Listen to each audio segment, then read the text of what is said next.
Ok. Le micro est à toi.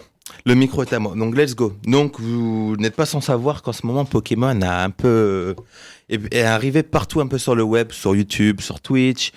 Tous vos streamers et youtubeurs ouvrent des cartes maintenant. Et si vous demandez pourquoi, en fait, c'est qu'il s'est passé quelque chose d'assez incroyable il y a quelques mois. Donc, on va remonter il y a quelques mois. Et on subit en ce moment ce que j'appelle la Pokémania 2.0, en fait. La première Pokémania, c'était dans les années 90, quand Pokémon a débarqué tout simplement en France. C'était un bouleversement. J'étais pas trop né, mais je sais que c'était un bouleversement. Oui, on confirme. Voilà, les vieux confirment. Les vieux, ouais. T'es presque un millénial, toi, c'est vrai. Ouais, ou non. Non, même pas. Presque. À 3 ans près, me traite pas de 2000. Pardon, allez, continue ta chronique. Alors du coup, voilà, on est sur la Pokémania 2.0, comme je l'appelle. Et c'est un truc de fou, tout simplement. Les cartes ont envahi. Alors pourquoi et comment ? Il faut savoir que ça vient des US, comme d'habitude. En fait, nous, là, en France, on suit un peu... tu vois. Les tendances. On suit les tendances un peu des autres pays. Et là, ça vient des States, tout simplement, où il y a quelques mois, on va dire début d'année, il y a un YouTuber du nom de Logan Paul, si ça vous dit quelque chose, qui s'est pris une lubie pour les cartes Pokémon d'un coup. Et il a acheté tout simplement une display première génération de la première édition. Donc une display, c'est tout simplement une boîte qui contient 36 boosters du jeu de cartes à collectionner. Donc qui était sorti à l'époque en 90. Il faut savoir qu'il y a un item comme ça, c'est introuvable maintenant, où ça coûte une fortune. Donc en gros, pour des gens comme nous qui souhaiteraient acheter des cartes à l'ancienne, c'est quasiment impossible à acheter. Déjà, à l'époque, j'estime qu'il a dû acheter ça facilement $30,000, mais il faut savoir qu'à l'heure actuelle où je vous parle, la même boîte en français, ça coûte entre 50 000 et 100 000 euros selon les personnes qui vendent. Donc c'est incroyable. C'est à cause de lui d'ailleurs. C'est parce qu'il a acheté, qu'il a créé une tendance. Voilà, il a créé une tendance. Ça a suivi petit à petit en France. Donc nos youtubeurs et streamers français ont eu l'info. Et ils ont commencé à acheter des cartes. Mais en fait, il faut savoir que dans cette display, donc de 36 boosters, il s'est passé un truc incroyable. Donc, il a ouvert ses cartes en vidéo ou en stream, je sais plus. En tout cas, il en a fait une vidéo. Et dans cette édition, il y a un Dracofeu, donc le tout premier Dracofeu jamais créé, qui existe, qui est possible d'avoir dans cette boîte. Et il en a pas eu un, il en a eu deux.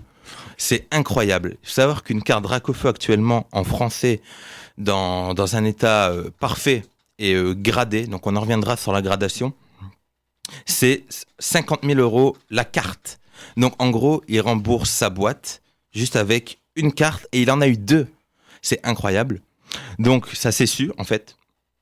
Et du coup, tout le monde s'est mis à vouloir à choper des Dracofeu un peu, mais vu que ça coûte une fortune, ben les gens se sont rabattus sur les séries plus récentes.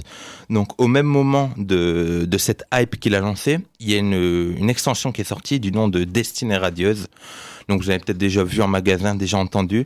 C'est une série un peu spéciale qui comporte un Dracofeu, tout simplement. Mais ce Dracofeu, il est particulier. En fait, il est tout simplement shiny, chromatique, si vous l'appelez comme vous voulez. Il brille. Il brille. Il a une couleur différente de la normale. Donc, au lieu d'être orangé, il est tout noir et il est assez badass. C'est-à-dire que cette carte, je l'ai. J'aurais pu vous la ramener, mais je l'ai pas. Parce que je l'ai envoyé à faire grader, justement. Donc, on va revenir à la gradation. La gradation, c'est tout simplement, tu envoies ta carte ou tes cartes à une société donc de gradation qui, eux, donnent une note à ta carte, donc selon l'état de la carte, l'avant, l'arrière, si elle est rayée, s'il y a des points blancs à l'impression. Une rayure, même une micro-rayure, compte dans la gradation. Voilà, une micro-rayure fait baisser ta note. Donc ça va de 1 à 10, 10 plus pour certaines sociétés de gradation, notamment une en France. On va pas citer de nom, voilà. Mais il y en a plusieurs en boîte. Il y en a au State, il y en a en France. Et donc lui, comme il est au State, il l'envoie au State. Moi, je suis en France, personnellement, j'envoie en France. C'est PCA, c'est pour les gens que ça intéresse. Oui, en gros, en France, la société s'appelle PCA et au State, PSA, tout simplement. Mais c'est deux sociétés différentes. Hein. Ils ont le nom commun, enfin presque commun, mais c'est pas les mêmes gérants, tout simplement. Donc ça a explosé et du coup, comme je reviens, les cartes gradées font augmenter la valeur d'une carte. Tout simplement, par exemple, vous prenez une carte classique qui vaut 1 euro. Je sais pas, je vous dis comme ça des chiffres au pif, mais elle va facilement faire un x3, peut-être x4 selon la note qu'elle a. Donc si elle a la note 10 maximum, forcément, ça devient un item de collection, donc très cher. Alors moi, j'ai juste quand même une remarque à faire, et c'est un truc qui m'a toujours fumé. C'est comment est-ce qu'un bout de carton, parce que on parle quand même d'un bout de carton, enfin, Veikin le sait, je suis un ancien joueur de Magic, et moi, il y a un truc qui m'a toujours fumé, c'est de me rendre compte qu'un bout de carton, donc là, toi, tu parles du Dracofeu de la première génération. C'est ça de base. Que j'ai vu il y a plus de 20 ans. Que tu as eu dans les maintenant, mains, probablement. que j'ai eu dans les mains. Et pour ceux qui ont joué à Magic, qui sont encore plus anciens, il y avait une édition d'une carte qui s'appelle le Lotus Noir, le Black Lotus. Moi, je m'étais arrêté quand la cote valait déjà 3000 balles. Et je trouvais ça quand même assez dingue. Les codes Pokémon ont fumé les codes Magic. Hein, Oui. Non, mais par la popularité, par aussi la mise en avant, parce qu'il y a ça aussi. Mais moi, c'est un truc qui m'a toujours fait halluciner, c'est qu'en gros, tu peux te payer une maison avec un bout de carton. Facilement, c'est ça en fait. C'est ça. Mais c'est l'offre et la demande en fait. Faut dire qu'effectivement, ça reste un bout de carton, mais c'est la valeur que l'humain lui attribue qui fait tout simplement la valeur. Hein. On va pas vous expliquer les lois du marché. C'est demain, il y a une star qui donne son stylo. C'est un stylo, mais vu qu'il a appartenu à une star, il vaudra probablement 100 fois son prix. C'est comme ça, quoi. J'ai juste hâte d'une chose, et là c'est assez bâtard, j'ai juste hâte d'attendre, de voir un peu ce qui va se passer quand la bulle spéculative, parce que ça reste de la spéculation. C'est sûr que la bulle éclatera un moment. Le jour où ça va éclater, je pense que ça va faire mal à une paire de personnes, et malheureusement... Il faut savoir qu'actuellement, Pokémon, il est à son pic. Il va probablement plus trop monter, peut-être encore un petit peu, mais il va plus exploser comme il est explosé là, on est au pic. Donc forcément, si vous avez des cartes, j'ai envie de dire, c'est le moment de vendre, mais... Ça peut exploser à tout moment, effectivement, et passer de cartes à 50 000 qui pourra peut-être revenir à 10 000, même si je pense pas que cette carte-là redescendra d'énormément, ça reste quand même une carte qu'on ne trouve plus.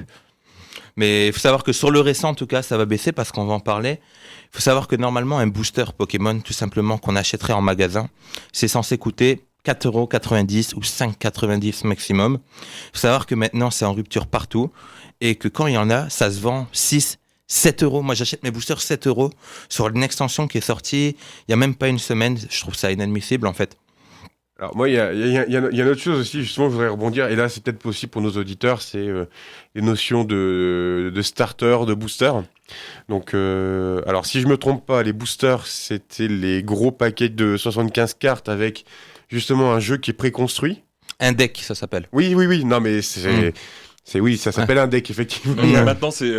Voilà, c'est juste qu'il y a des personnes peut-être qui n'ont pas tout le vocabulaire. C'est pour ça que donc un booster, en gros, c'est un paquet classique. Donc dans Pokémon, ça contient 10 cartes, tout simplement. Donc c'est le paquet le plus basique que vous pourrez acheter. Vous avez des cartes plus ou moins aléatoires dedans. Vous aurez des communes et des rares, tout simplement. Et dans un deck, comme on vient de dire, c'est un jeu préconstruit. Donc en fait, si vous êtes là pour jouer, parce qu'il faut savoir que c'est un jeu de cartes à collectionner, mais aussi à jouer. Donc le deck, c'est préconstruit et vous avez de quoi partir pour commencer à jouer en fait dans votre deck. Donc vous avez tout ce qu'il faut pour commencer à jouer tout simplement. Tandis qu'un booster, vous aurez des cartes plus ou moins aléatoires et ce sera pas suffisant pour jouer. Et ça sert à compléter un deck déjà tout fait. Voilà, et on peut compléter un deck exactement. Voilà. Mais aujourd'hui, les boosters, c'est plus pour compléter des decks. Aujourd'hui, là, en 2021, c'est surtout pour la collection. C'est de la collection, mais on entre dans une bulle malsaine, en fait, où ça devient surtout de l'achat-revente. Ouais. C'est-à-dire que les gens traquent certaines cartes. En fait, maintenant, je pense que ça existe depuis longtemps, mais on a des sites qui regroupent toutes les cartes d'une extension. Donc, c'est-à-dire que demain, il y a une nouvelle extension qui sort, on tape le nom, on voit les cartes qui sont sorties, parce que souvent, ça leak, parce qu'en fait, par exemple, au Japon, les cartes sortent avant. Donc, on a les visuels, on a les cartes qui vont sortir. Et du coup, ils disent, ok, cette carte est stylée. Cette carte, c'est un Dracofeu, donc elle vaudra facilement de l'argent. Donc, on chasse la carte. Si on l'a pas, on rachète. Si on l'a, on revend. C'est comme ça, c'est de l'achat-revente. Maintenant, c'est assez fou, en fait. Donc, les gens n'achètent plus trop pour collection. Il y a encore des collectionneurs, évidemment. Mais il y a beaucoup de gens qui sont là pour acheter, puis revendre.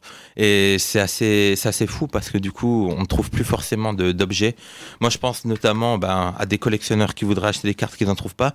Mais surtout, je pense aux parents qui voudraient acheter à leurs enfants et qui ne trouvent pas. J'ai entendu beaucoup d'histoires, notamment sur Twitter, par exemple des mamies qui voudraient acheter pour leur petit-fils, pour leur anniversaire ou quoi, et qui ne trouvent pas et qui du coup demandent aux gens, et vous vous rendez compte, vous devez expliquer à une grand-mère pourquoi il n'y a plus de cartes dans les magasins, pourquoi son petit-fils n'aura pas de cadeau d'anniversaire. Je pense que c'est assez bizarre comme sensation. Et franchement, ça va plus là. Il n'y a pas que les enfants. Mon grand-père, il y a un mois, m'achetait encore des boosters le samedi à match. Voilà. Bien.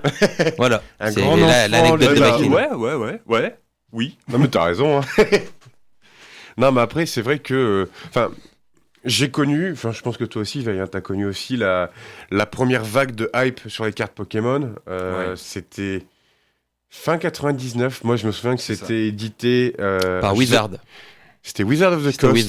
C'était Wizard of the Coast. Ouais. Donc, pour ceux qui ne connaissent pas, en fait, les cartes, en fait, il y a plusieurs éditeurs de cartes en France. En tout cas, sur les jeux de cartes comme ça, à collectionner, à jouer. Il y en a un qui est principal, qui est américain, qui s'appelle Wizard of the Coast, qui a été racheté par Hasbro. C'est ça, c'est Asmodée maintenant qui gère les cartes. Voilà. Et nous, en tout cas moi en 99, c'était mes débuts, en tout cas pour ces cartes-là, où on apprenait, on était content d'ouvrir les boosters et de voir qu'on avait juste un Tortank brillant, alors que son frangin, il avait chopé le Dracofeu. Et c'est vrai que c'est une boîte aussi qui a fait pas mal de choses. Je crois que c'est en gros concurrent, je sais plus si c'est Konami ou Namco qui gère les Yu-Gi-Oh. C'est Konami. Konami, ouais. Et toute cette spéculation, je sais que pendant des années, quand on partait à la recherche de cartes, je sais que les cartes Pokémon, on pouvait acheter il y a encore une dizaine d'années des lots de cartes en braderie. Oui. Ouais. Et quand je dis des lots, c'était des boîtes à chaussures. Voilà, vous achetez des boîtes à chaussures pour 10, 20 euros, pas plus, quoi. Une carte, c'était quoi 10 centimes, 5 centimes Maintenant, les braderies, il va falloir... Déjà, les braderies, maintenant, à cause du attention. Covid, c'est assez rare. Oui. Donc là, ça commence à reprendre. Non, on verra bien quand les braderies vont se remettre en place et combien ça se vendra. Mais c'est sûr que il va y avoir des stands et des stands. Et en fait, les gens vont vouloir revendre soit leur commune qu'ils ont emmagasiné depuis leur chasse, parce qu'il faut savoir que quand on achète un paquet de cartes, il y a 10 cartes, mais généralement, il y en a une ou deux qui nous intéressent dans le paquet. Et le reste, on n'en veut pas, parce que soit elles ne brillent pas, ou elles ne valent rien. Du coup, on les stack. On les joue pas. On les joue pas. Ouais. Et du coup, on les stack dans des boîtes à chaussures, dans un coin. Et ça partira en braderie, probablement, en lot, en fait. Et alors, on va aussi rappeler qu'il y a quelque chose j'ai découvert justement grâce à Veikin, c'est la présence d'un jeu Pokémon pour jouer sous forme d'un logiciel. Ouais, c'est un jeu vidéo. Le TCG. Voilà, le Trading Card Game. Donc, quand tu achètes un booster, tu as une carte qui te permet d'avoir un booster offert dans le jeu. C'est ça. Via un QR code et tu peux jouer avec des cartes également. Et du coup, il faut savoir, anecdote, que par exemple, la fameuse Dracofeu qu'on parlait en carte réelle vaut quand même facilement 80 € dans le TCG en ligne aussi. Donc, c'est-à-dire que tu peux l'avoir via ton fameux code et il y a un système de trade dans le jeu. Et il y en a, ils vendent par exemple le trade sur eBay à 80 €. Alors que là, on parle purement de cartes en ligne, quoi. C'est même pas du physique. La carte, tu l'as jamais touchée, tu la toucheras jamais. Et c'est un truc de fou. Dans ce genre de spéculation, je sais qu'il y avait aussi sur Counter-Strike Global Offensive ou ce qu'ils appellent des skins, donc en gros... La Dragon Lore. La fameuse Dragon Lore. En fait, pour ceux qui ne connaissent pas, vous pouvez acheter des cosmétiques. Donc en gros, ce sont des éléments d'habillage pour des armes, puisque c'est un jeu de tir, c'est CSGO. Et on pouvait choper donc ce qu'ils appellent la fameuse Dragon Lore qui se vendait à plusieurs milliers d'euros. Et je crois qu'il se vend encore à des milliers d'euros, je crois. Donc c'est une bulle spéculative quand même qui est assez énorme. Et j'ai vraiment l'impression qu'en fait on parle pas de jeux vidéo, on est en train de parler d'économie aujourd'hui. Ah ouais, mais il faut aujourd'hui la chronique écho de Lazare. Mais l'économie s'étend surtout maintenant. Là on peut dévier encore, mais c'est encore pareil par exemple sur les PS5 ou les nouvelles Xbox. Ou les sneakers. De toute façon, il faut savoir que les principaux acteurs là, de Pokémon qui achètent-revendent viennent du monde de la sneakers. Alors, question conne, qu'est-ce que des barres chocolatées on va voir là-dedans? On parle pas de barres chocolatées, on parle bien de chaussures en fait. Ça s'appelle des sneakers. Alors moi, je suis pas trop dans ce monde, donc je pourrais pas trop vous expliquer. Mais je sais que la plupart des gens viennent de ce monde-là parce que ils s'y connaissent, quoi. Ils s'y connaissent. Ils s'intéressent à ce qu'ils valent de l'argent et revendent. En fait, c'est une histoire de rareté, en fait, en sorte. Genre, par exemple, un Dracofeu, il a un taux de drop, si je dis pas de bêtises, de environ une chance sur 500 boosters. Donc, ce qui est quand même énorme. Et du coup, ils savent que c'est rare, ils savent que ça se vend, du coup, ils s'intéressent et ils prennent leur part de marché. La part du gâteau, comme on dit. Ok, tu nous as bluffé. Oui, bluffé. je savais pas comment faire de transition là-dessus. Non, c'était trop propre, en fait, c'est pour ça on n'arrivait pas. Influenceur du web. Exactement, mais maintenant influenceur des ondes. Allez. Et du coup, ton PDF est fini ? On peut parler des marchés parallèles, justement, aussi. Vas-y. Donc, ce que j'appelle marché parallèle, parallèle, c'est qu'il y a eBay, Vinted, Le Bon Coin, Facebook Marketplace. Donc, tout ça se passe là-dessus. Donc, admettons, là, je vais vous parler d'un item très précis que moi-même je recherche. Donc, ça s'appelle le coffret dresseur d'élite ou l'ETB en anglais, en fait. C'est une espèce de boîte où dedans, tu as 8 ou 10 boosters avec des protège-cartes et quelques jetons pour jouer, en fait. Et ainsi c'est que la plus liste un des objet cartes. de collection. C'est un plutôt. objet de collection, mais c'est surtout que c'est assez rentable au niveau des boosters où tu en as 10. Et normalement, c'est un item qui vaut environ 50 €. Et j'en ai ouvert une sur YouTube et c'était un vrai plaisir. C'est un vrai plaisir d'ouvrir ces boîtes, en fait. Et il faut savoir que maintenant, ces boîtes, généralement, ça se vend 150, 200 € selon les éditions. Là, il y a eu Reine de Glace qui est sortie, donc la dernière extension qui est sortie, je vous dis, le 18. Donc, ça n'a même pas 10 jours. Et il faut savoir que ces ETB qui coûtent normalement 50 € se vendent maintenant là 100, 150 €. C'est un truc de fou. J'en ai jamais vu en magasin. J'ai fait les ouvertures Day One. J'en ai pas eu. Et vous allez sur Vinted. Je vous invite à aller sur Vinted ou eBay là en même temps. Vous tapez ETB Pokémon, donc peu importe l'édition, et vous allez voir les prix. Vous allez voir à quoi ressemble l'item en même temps. Et c'est assez fou. En fait, c'est très dur d'en avoir. Mais quand vous allez sur ces sites, vous vous dites, bah merde, le stock, il est là. Quand vous allez en magasin, on vous dit, il n'y a pas de stock. Donc vous dites, merde, ça merde à l'imprimerie, ou il n'y en a pas eu beaucoup. Et quand vous allez sur les sites, vous voyez qu'il y a des dizaines, des vingtaines de pages remplies du même item à des prix exorbitants. Et là, vous pétez un plomb. Vous ouvriez et vous dites, j'ai pas eu ma boîte, j'ai pas pu en acheter pour mon enfant, j'ai pas pu en acheter pour qui que ce soit. Vous pétez un plomb. Et voilà. Et beaucoup achètent quand même, en fait. Ils se disent, bah merde, jamais je pourrais en acheter. Je vais l'acheter à quelqu'un. Et du coup, ça s'arrête jamais. Alors moi, il y a un truc, justement, c'est bien que tu parles de Vinted, tout ça. Moi, j'avais lu sur eBay, il y avait des ventes de photos.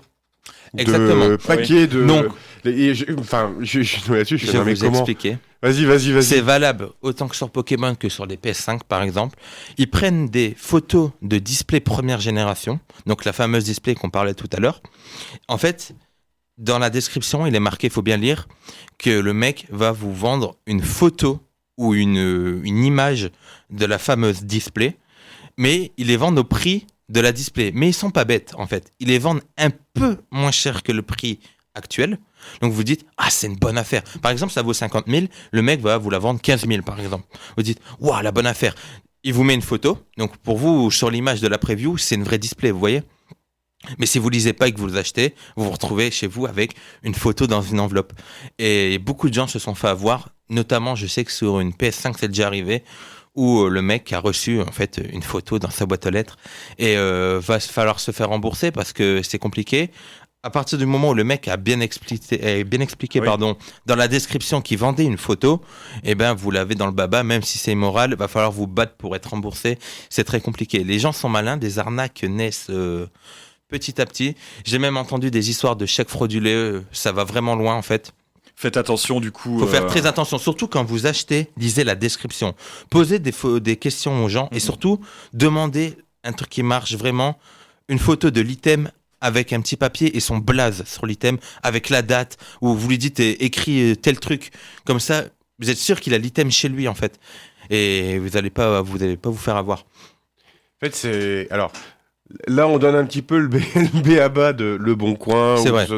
Ce genre de choses, mais c'est vrai que là, il y a, on va dire, beaucoup de personnes. Il y a des personnes qui sont aussi très jeunes, qui sont intéressées par ces domaines-là, et on se rend compte. Et c'est vrai que c'était un gros sujet là, il y a quelques jours, avec ces ventes aussi même d'images de cartes graphiques. J'ai vu ça aussi pour des cartes oui, graphiques. ça existe surtout. En fait, graphique et pénurie. sur alors toutes forcément... les spéculations, Ça existe en fait. Vous retrouverez la même arnaque sur tous les domaines. Donc les enfants, enfin tout le monde, hein, que vous soyez petit, que vous soyez grand, que vous soyez âgé, que vous soyez, ça faites extrêmement attention à ce que vous achetez en ligne, parce qu'il y a des petits malins qui vont se faire un malin plaisir à vous attraper l'oseille.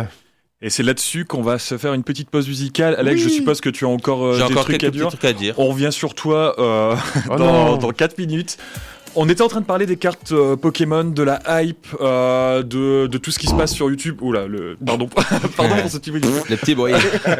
On était en train de parler de tout ça. Alex, tu avais encore des choses à nous dire? J'ai encore quelques petites choses à vous dire. Eh bien, on t'écoute. Alors, pour en revenir encore du coup aux arnaques, comme on dit, il faut savoir qu'il y a les photos, comme on évoquait tout à l'heure, mais il y a aussi un truc beaucoup plus basique et qui existe sûrement depuis beaucoup plus longtemps, c'est tout simplement des fausses cartes.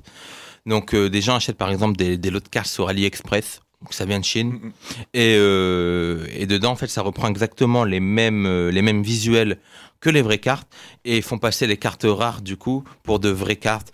Je vous rassure, ça se voit assez facilement, mais faut se renseigner. Pour un enfant, c'est peut-être pas forcément évident, mais la carte a un gros effet glossy, en fait. Et vous voyez que c'est pas du vrai, en fait. Même une fois en main, je pense que vous le sentirez. Et il faut regarder les commentaires. Beaucoup de gens notent et donnent. Il y a des gens qui disent, ouais, mon fils est content, c'est très bien, parce qu'il ne connaît rien. Mais beaucoup de gens disent, c'est des fausses. Bien sûr. Toujours il faut savoir qu'après, les fausses cartes, moi, j'ai rien contre, dans le sens où on est au courant de ce qu'on achète. Si c'est pour des enfants, je ne vais pas donner une carte à 300 € à un enfant, même si à la base c'est fait pour les enfants, on est d'accord. Mais si on peut lui acheter, en plus pour les parents c'est peut-être forcément moins cher, parce qu'on n'a pas évoqué que les cartes Pokémon, c'est un petit budget quand même, c'est pas évident si on a plusieurs enfants par exemple. Donc des fausses cartes peuvent être une alternative, pardon, je peux parler. Et ça peut être beaucoup plus simple pour donner aux enfants, en fait, pour jouer tout simplement. Il faut juste faire gaffe, quoi. Par exemple, si vos enfants font des échanges dans la cour de récré, pas échanger des fausses contre des vraies. Vous pouvez jeter un petit coup d'œil de temps en temps, mais voilà. Faut faire gaffe un petit peu à tout. Après, ça fait un peu partie de l'école de la récré où, de toute façon, tu te fais arnaquer. Il y a toujours un moment où tu te fais avoir, et c'est comme ça que tu apprends aussi. Hein. Ouais, parce que même nous, à l'époque, on a eu des fausses cartes dans les mains. Moi, je me souviens en avoir eu aussi. J'en ai encore de la primaire. Donc voilà, pour vous dire que c'est pas nouveau. Mais là, faut faire gaffe parce qu'en fait, ils se basent surtout... Ils vendent des fausses cartes pour des vrais à des prix exorbitants. Par exemple, un faux Dracofeu qu'ils ont acheté 1 € sur AliExpress. Moi, je sais, vous le refourguez à 300, 400 €. Il faut faire gaffe. De toute façon, un achat comme ça, si vous souhaitez acheter une grosse carte, parce que chacun fait ce qu'il veut, faites attention, renseignez-vous. Allez avec des gens que vous connaissez. Essayez d'aller voir en vrai pour voir la carte, l'état et compagnie. C'est le meilleur conseil que je puisse vous donner. Donc, on peut rebondir sur un dernier gros sujet qui était très récent, c'était en mai. Un youtubeur français, Cocorico, hein, vous connaissez tous Michou, je pense. Oui. Il a suivi un peu le mec en bleu là qui est mort et qui a fait. Oui, il a dû faire un accident lui aussi, comme tous les youtubeurs là. Oui. Bref. Il a acheté une display première génération parce qu'il s'est mis dans les cartes Pokémon aussi. Il a suivi. On peut pas lui reprocher. Tous les youtubeurs font ça. Beaucoup profitent de la hype pour se refaire des vues, hein. Ensuite, pas de blaze, mais on vous voit.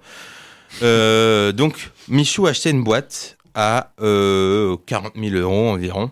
C'est 50 000, il a dit sur Twitter. 50 000, il a peut-être eu moins cher, je sais pas. Enfin bref, on va dire 50 000 € pour être large. Il a acheté une display première génération, première édition en français. Donc les cartes que les vieux ont eu à l'époque. Hein. Donc complètement neuf. Et je reçois un dos d'honneur en direct. Donc complètement neuf. Donc, ils en ont fait une grosse vidéo. Ils ont invité des guests par rapport à Pokémon, David Lafarge et d'autres spécialistes dont on ne peut pas vérifier l'authenticité. Mais on va les croire sur parole. Bref, ils ont ouvert les cartes. Donc, il faut savoir que je vous mette dans le contexte une display française. À l'époque, ça devait contenir obligatoirement 12 holos. Donc, les holos, c'est des cartes rares, c'est des cartes brillantes. Donc, il devait y en avoir 12. Et je vais speeder un peu pour pas vous ennuyer. Il devait en avoir 12, ils ont ouvert leurs cartes et il s'est passé quelque chose d'assez fou.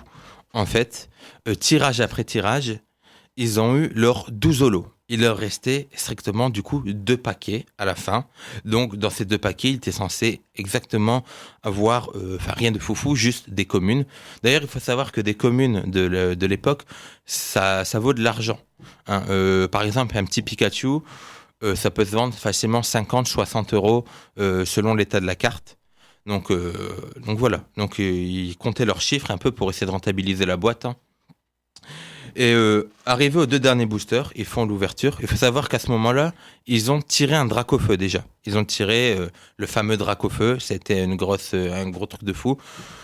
C'est des youtubeurs, donc C'est ils ont des crié, youtubeurs, ils se sont jetés à terre. Ils se sont jetés à terre, vous Oui, connaissez forcément. YouTube, quoi. On a eu très peur pour la carte au bout d'un moment, parce qu'il faut savoir que c'est quand même une carte à 50 000 euros. Des postillons ont peut-être été crachés sur la carte. Hein. Je vous laisserai voir la vidéo, elle est disponible sur YouTube. Vous faites vos recherches, hein. Tapez Michou display Pokémon, vous allez trouver.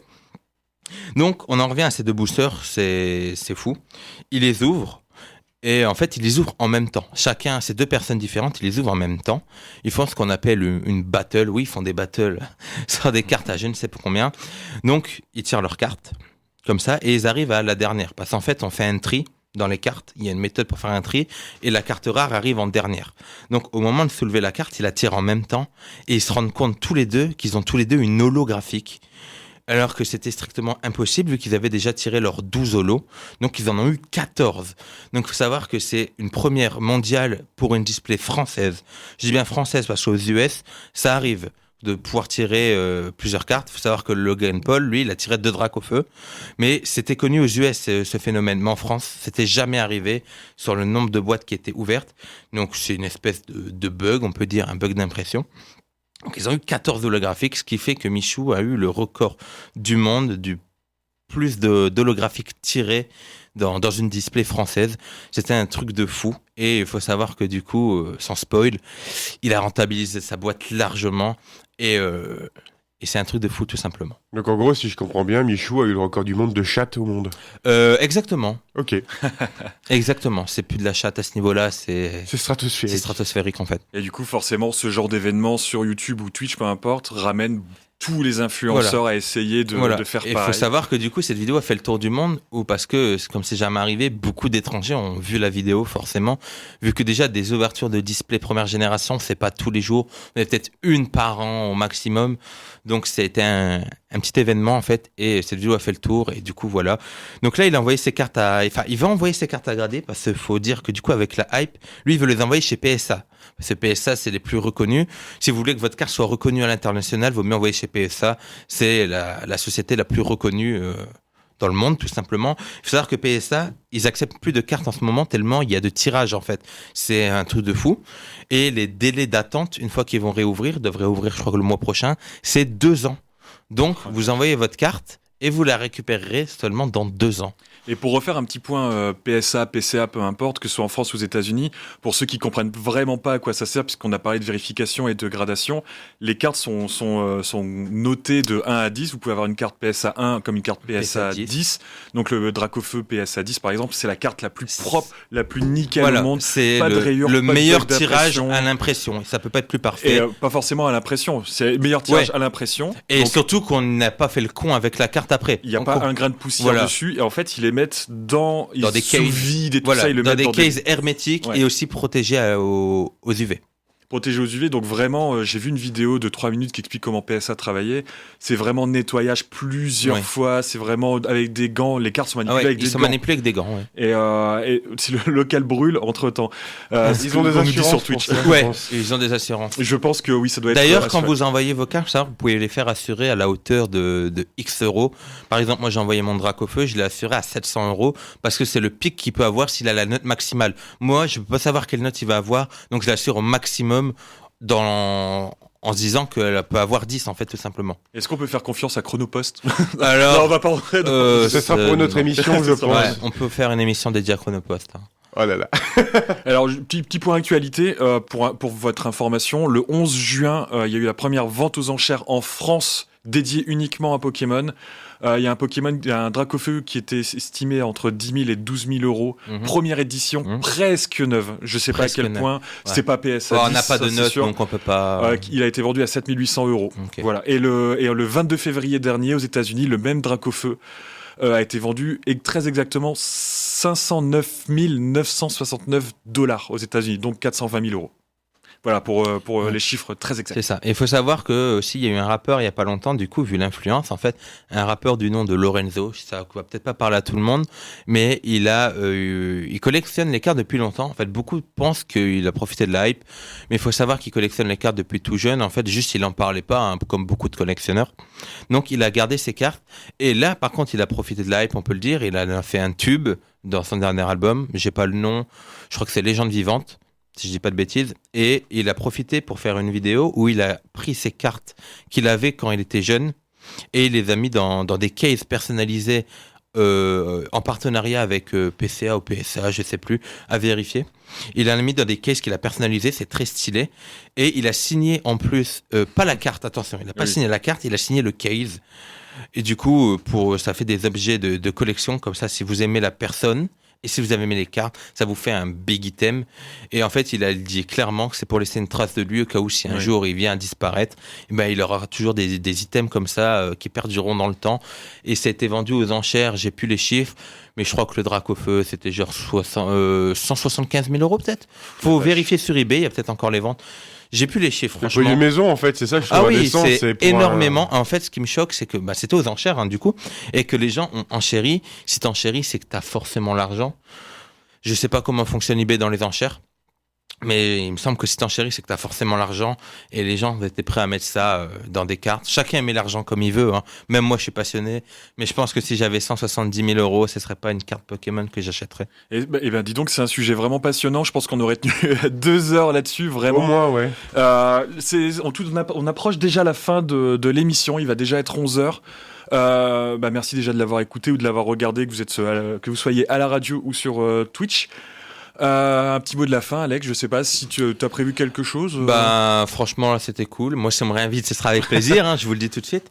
Là, j'ai rien de prévu forcément. Vous pouvez me retrouver sur Twitch, tout simplement. A2Xfleur, tout simplement. Des fois, je suis aussi en duo avec Viking sur son Twitch aussi. Donc voilà, vous pouvez me retrouver un peu partout. Let's go. Je vous invite à venir me follow si vous avez kiffé un peu l'ambiance. Et je vous dis à une prochaine fois, les gars. Eh bien oui, à bientôt, tu seras bien évidemment le bienvenu. Merci de nous avoir écoutés. On va terminer sur un petit morceau choisi par Lazare. Tu peux nous en parler 2 petites secondes? Ouais, il s'agit d'un YouTuber anglais qui s'appelle Look Mom the Computer, qui est très connu et réputé pour ses dingueries synthétiques, puisque monsieur construit ses synthétiseurs à une échelle beaucoup trop grande. Pour dire, j'en suis un petit peu jaloux, hein. Ça là-dessus, il n'y a aucun souci. On va s'écouter l'un de ses derniers morceaux qui s'appelle Shock Horror. Et merci de nous avoir écoutés. On se retrouve la semaine prochaine, même lieu, même heure, pour une émission avec comme invité la streameuse Clémence Doucet, et on va parler de Kaamelott. À la semaine prochaine. Merci à tous. Des bisous, ciao ciao.